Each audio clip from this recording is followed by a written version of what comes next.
Hey everyone, today I'm going to be reviewing my new LG Xenon phone. So my dad just bought it for me relatively recently at an AT&T store, and I must say I'm in love with this phone. It's great. Um, what I love about it is on the front it has this nice big touch screen. Let me turn it on for you. It has a nice big touch screen, but the thing is I like texting a lot, and just having a touch screen for me is incredibly difficult. So, um, it slides out to have a lovely QWERTY keyboard. So the keyboard has everything you need on it. It has a bunch of, well, it has all of the letters, and it even has arrows, back keys, at, and all of that good thing. And oh, it also has shortcut keys for messaging, email, IM, etc. on the far left side. One thing I don't like about the keyboard is it doesn't have a shift key. It only has caps lock, so you kind of have to use caps and then turn it on and off whenever you want to shift. Um, but it's a little bit less of an issue because the phone will automatically shift for you after you do a period space. Then it'll automatically caps and then uncaps for your first letter, which is kind of nice. But it is a little annoying to have to use caps lock instead of just shift key. So as for the touchscreen is great. You don't have to push it too hard, which is really nice because I'm always scared that I'm going to scratch touch screens. But another cool feature is when you touch it, it sends like a mini vibration through the phone, so it tells you that it actually did feel what you just did. So that helps sometimes if I'm trying to load something and I'm not sure if I hit it or not, and if I should hit it again, because if you hit something again, sometimes you screw it up. Another cool thing about this phone is it has widgets. Like, it has music, calendar, pictures, world time, and just normal time. And it also has this cool little notepad thing, so you can write notes to yourself, which I use a lot. So, like, I'm reminding myself to go to the doctors or something. So the widgets will go directly on your home screen, which can be whatever you want. I bet you can't really see it on the computer. Um, so yeah, that's great. The icons themselves and the navigation of the phone is really easy to figure out at first. It's great, really intuitive. Like, you can just pick it up and know what to do.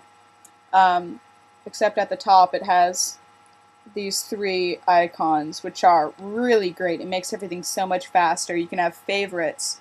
So say if I play games and take pictures a lot, in my favorites I can just put pictures and games. So instead of going through the entire menu and trying to find it, I can just go to my favorites. And then there's an icon for the home screen, so I can just go back to home screen. And then there's one for your favorite people. So you choose like your 5 best friends or whatever, and a picture of them will show up on this screen. And then, I don't know if you can see it again, but you can just click on them, and it's really easy, fast access. One thing I don't like about this phone is it doesn't actually come with games. Like, it has 5 trial games, so essentially at first you can play it for a while, like maybe 5 minutes or something, but then it tells you your trial's over. So I'm like, oh, well, I bet if I close and open it again it'll work, and so it does. But I found that it kind of cuts down your time you're able to use it every once in a while. Like, I think once I tried it 5 times, it decreased the time I was allowed to play the game. That may or may not be true. It may have just been me thinking that, because sometimes lose track of time. But anyways, with all of the phones I've had thus far, there was at least 1 or 2 games that were included. But on this, they're all trials, and you have to buy them and pay like $3 a month for them, which I think is kind of ridiculous. So that made me a little upset. But what made up for it was this phone has an awesome camera. I wish I could show you how it worked on this video, but I doubt the video will be able to actually catch what my phone's doing. But it has a great camera. It can take still frame pictures or videos. It does have flash. Some phones I've had don't have flash. This one has a great one. And it's not like 2-second flash. It's actually like a stream of flash. It takes a picture and then the flash turns off. So I guess you could say it's more of kind of a flashlight than flash, because it doesn't just do the thing. Which I like, because sometimes when I took pictures with my other phones that just had the correct 2-second flash, it didn't work very well. But with this, where it's more of a flashlight, I can really see things and take pictures easily, and it's great. Yeah, another cool feature is you can actually edit the photos on your phone.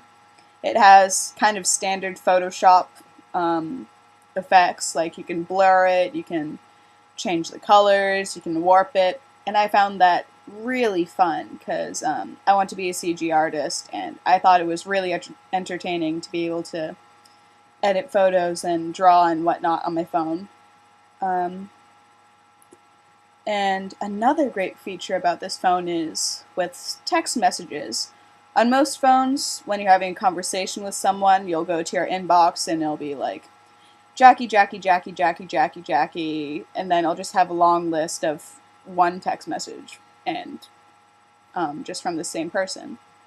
So whenever I was having conversations with people on my old phones, it was kind of hard to follow. I'd have to go back and read old messages again, and sometimes if I was having a conversation with more than one person, I'd get confused on who said what.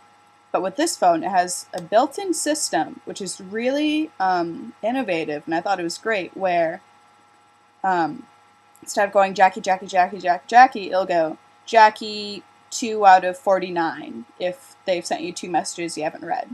So then you'll click on Jackie, and it'll have a list of the entire conversation you two have had with each other on one screen.